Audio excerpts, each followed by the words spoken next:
Coping with aging. Coping with aging each new day.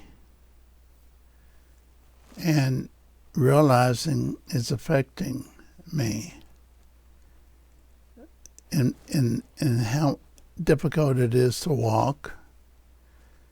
How hard it is for me to recall people's names. Not wanting to take trips anymore, except for short ones that may be less than a week, or maybe just 2 or 3 days.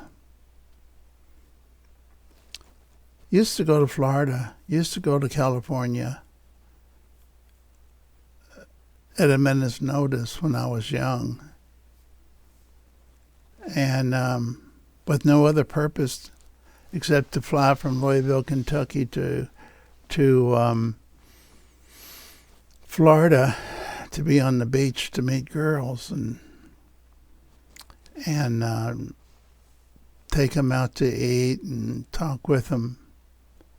Write poetry. I wrote poetry back then. I published several poetry books about my adventures with girls in Florida and other places like college. And the books did well, very, very well. And then life got in my way. And what I mean by that is work. Couldn't live on the sales of the books anymore. And then I started working jobs that I did not like. And I guess the rest is history if you look at my times going to college and dropping out and re-enrolling in another college and dropping out. And then finishing and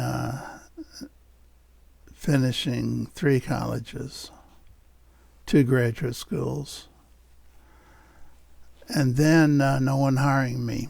So that's part of the past, and it was a good part of the past because I worked in mental health and drug addiction, and I knew what it was like to fail because I dropped my classes so many times.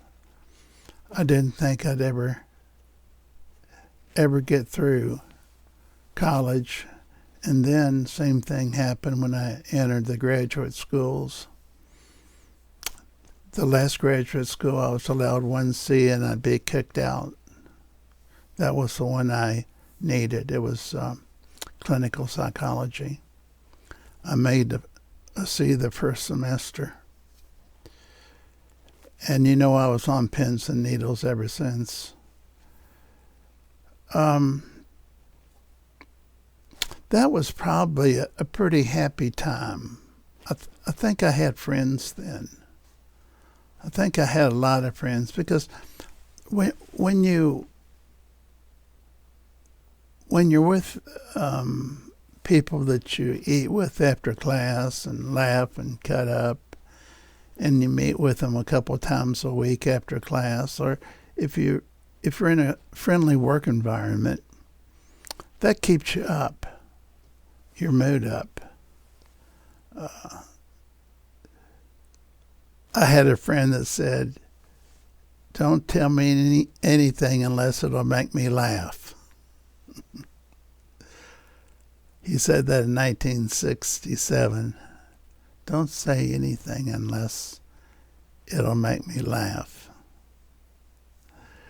So there were the times that were uplifting.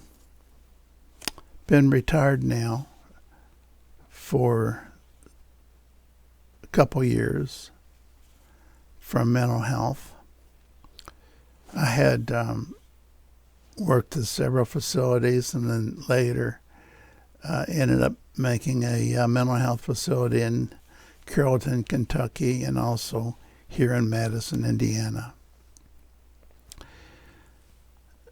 And then I kept wanting to retire,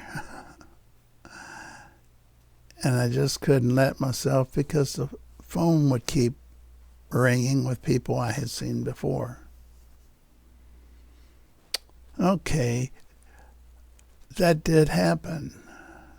And I had a psychiatrist friend say, the saddest times will be, and your most depressed times will be, when the phone stops ringing and no one wants to see you anymore.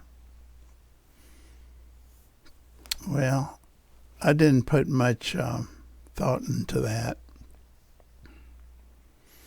So I retired about 2 years ago, and sure enough, the phone stopped ringing. And perhaps that's why over the last 2 years I've gone into somewhat of a slump. Not major depression, but more like not really caring about a whole lot anymore except for family. My friends have scattered, moved. Some's in Austin, Texas, some's in Florida and other places. So as far as friends, they're not around to where I talk to them except on the phone once in a while. The thought is, why don't I make more friends? And something causes me to think I'd rather be alone, and I don't know why. I do know why. I watch the news and I see what's happening on the news, and I don't have to explain all the killings and the terrorism and all that, because you've seen it on the news too. Don't want to get out. Don't want to really meet new people. And thought about taking to get my creative juices going again, taking an oil painting class. I used to oil paint and sold all the paintings. Don't even have one left. That's a long time ago, by the way, when I was in college. All my pets have died. That doesn't help things. And so I'm here at the house 90% of the time. Get out and eat somewhere. Not necessarily McDonald's or Burger King, but we have some pretty nice restaurants here. And I may have yesterday I had a Cobb salad, and sometimes I'll have ribs. You get 2 side orders when you buy dinner at the places I go to. But I come back home and things are the same. I may watch YouTube. I have my favorite people I listen to, like the singer Leonard Cohen that I saw in concert, Gordon Lightfoot, which I saw in concert several times. And then I listen to some religious channels that appeal to me. And then I call 2 friends up each day. In fact, one I want to call, and I worry about him because he's 96.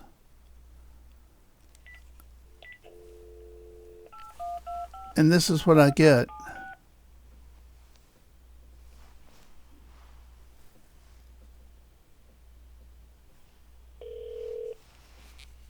Can't tell me the phone right now. Leave your name, number, I'll call you back. Let's try it again. See if the same thing happens.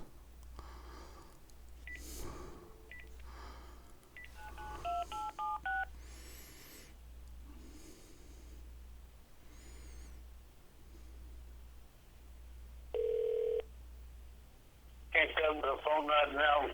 Leave your name, number, I'll call you back.